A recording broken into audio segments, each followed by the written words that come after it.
sad. A film about philosophy and just in general what reality is. It was quite unexpected. I honestly started it for fun and I just didn't know it would make it to the film, you know. And if you just look at the black hole texture and its gravitational lensing effect, which is quite accurate, it's all procedural, meaning it's not an image. It's not, the texture is all generated by these mathematical equations. It's crazy. Just sheer amount of dust particles. John. Yo, wait, John and One of the John. difficulties while filming the movie Hey, you're the filmer. Debugging Reality. Well, honestly, it was hard to do emotion acting because acting is kind of hard because you cannot really predict the emotions that are happening in your big screen. So it's kind of, you know, it's kind of hard to do honestly the emotion acting. When I was younger, I was obsessed with Harry Potter, and one of the things that I really liked about the movie Harry Potter is the soundtracks. John Williams really knew how to convey just about everything that film just needed from the soundtrack to the audience in a very, very effective way. And he definitely has been one of my mentors when it comes to Handbrake. There we go. and you know, just the film itself I need an was also arm really brake. amazing. Just a lot of my inspiration just kind of came from, you know, the 7 series of, you know, the Harry Potter's film series.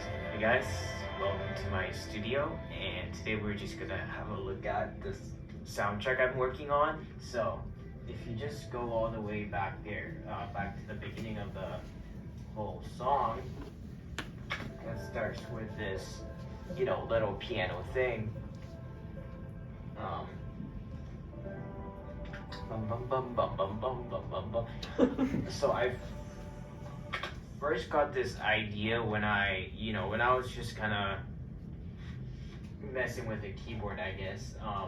Shoulder The brake. basic chord progression is actually just very simple. It's just like, you know, just a question and a reply. The question would be, you know, I don't know. I'm just taking an arm break. and a go back reply up to there. that question would be a little bit like, Bow shot.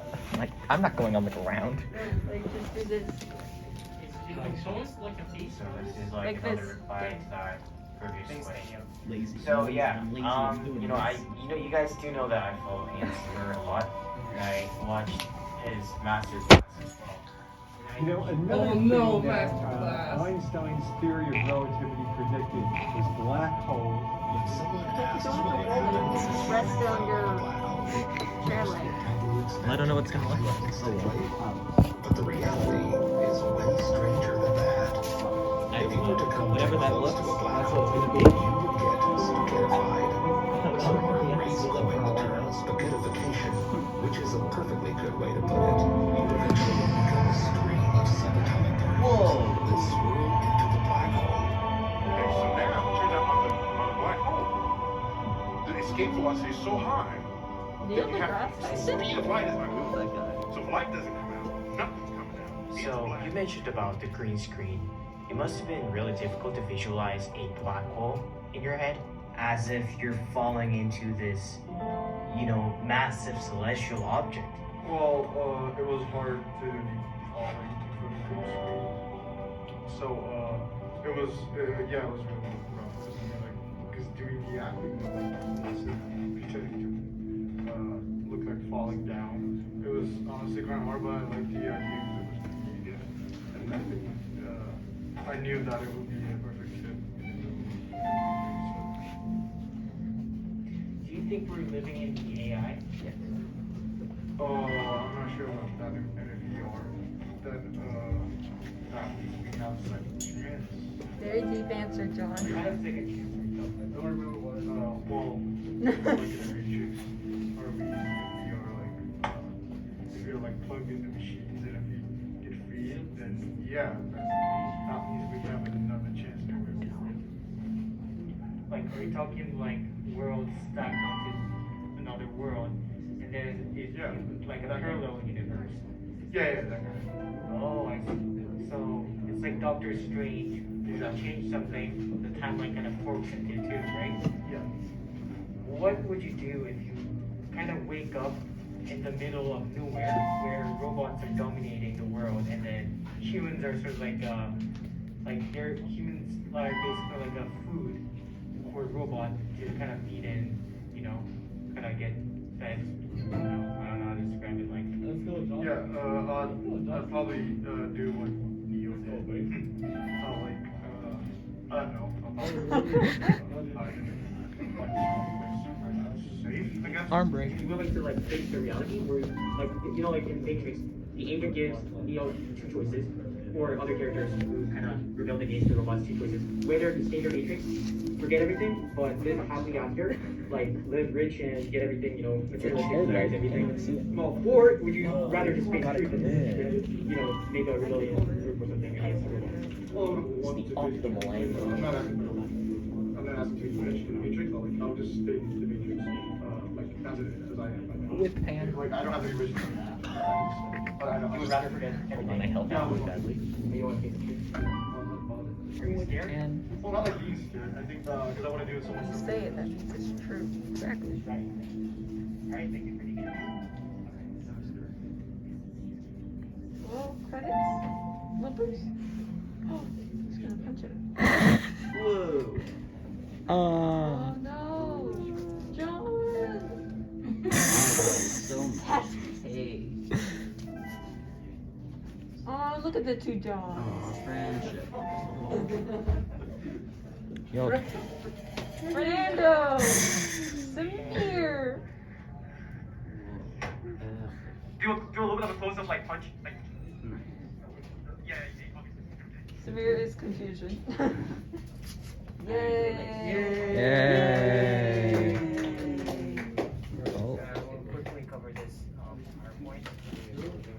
Hello everyone, this is John. I'm back. No! You're not back. Oh my.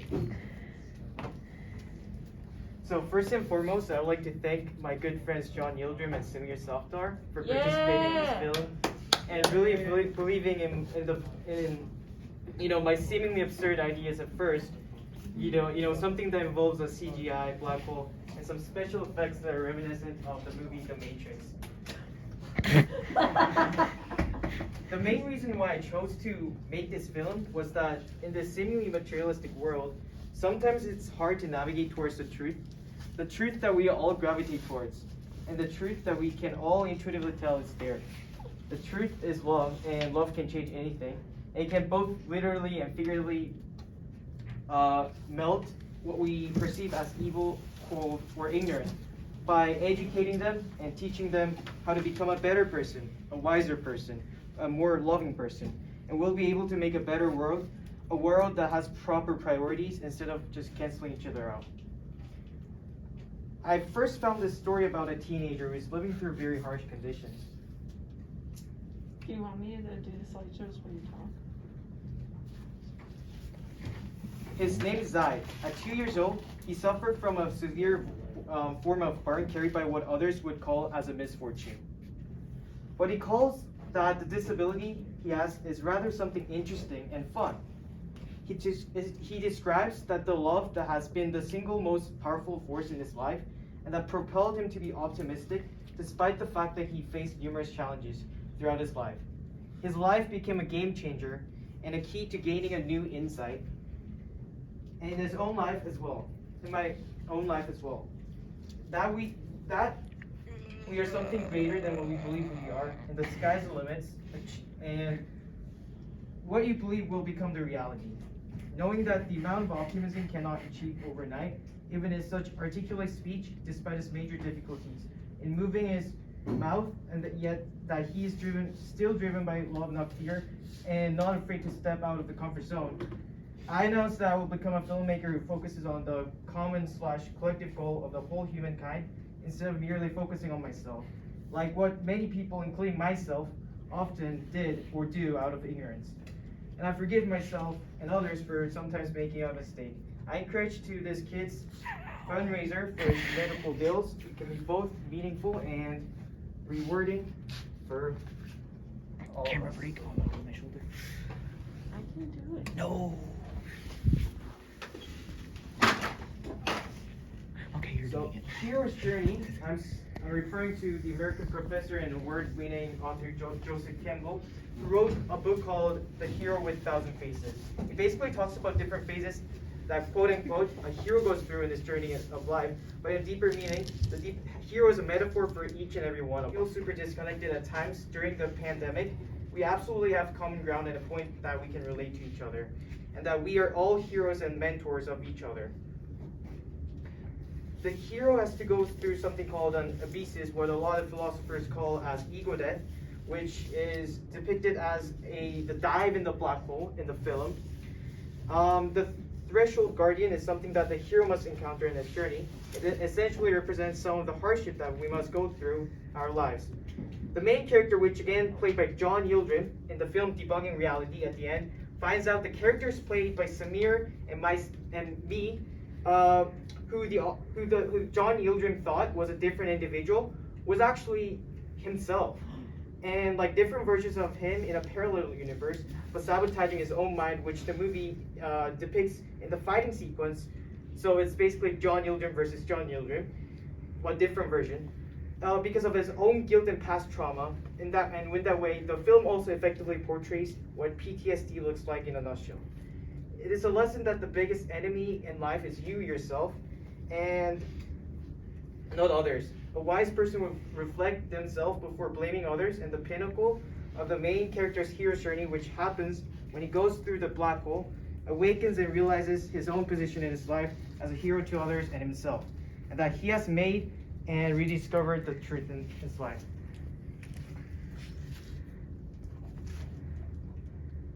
So looking at the technical aspect and the scientific accuracy, the black hole and the scene where the main character dives into the black hole, it's a model that I constructed using Blender and After Effects, and the spaghettification effect, which happens when a human enters the black hole, is correctly depicted in the movie based upon real life physics. And the parallel universe planes, on the other hand, since we cannot physically see them, it's described as something as a fractal, a mathematical model that generates infinite number of shapes, yada yada yada. And the gravitation lensing effect uses the model called Einstein ring, which is not totally accurate. So this is how the shot goes. This is spaghettification. Unlike Interstellar, it is actually accurate.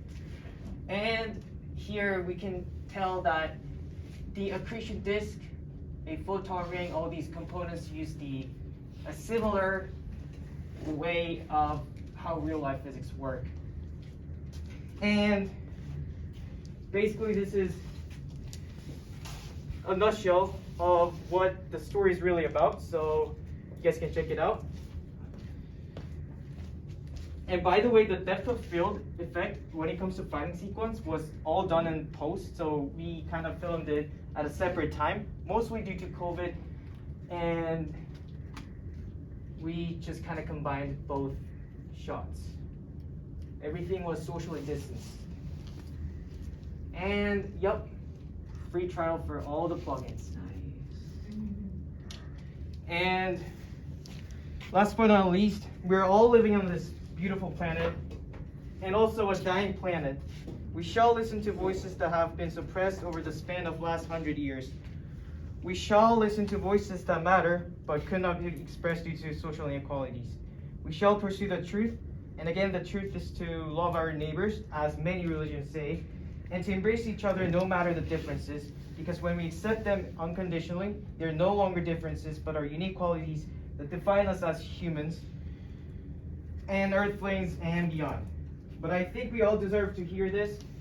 I support you and I'm proud of you. Keep on going and never give up. And last but not least, I forgive myself despite the fact that I procrastinated so much, and I wrote this script for today's speech at 1:16 a.m. last night. Thank you.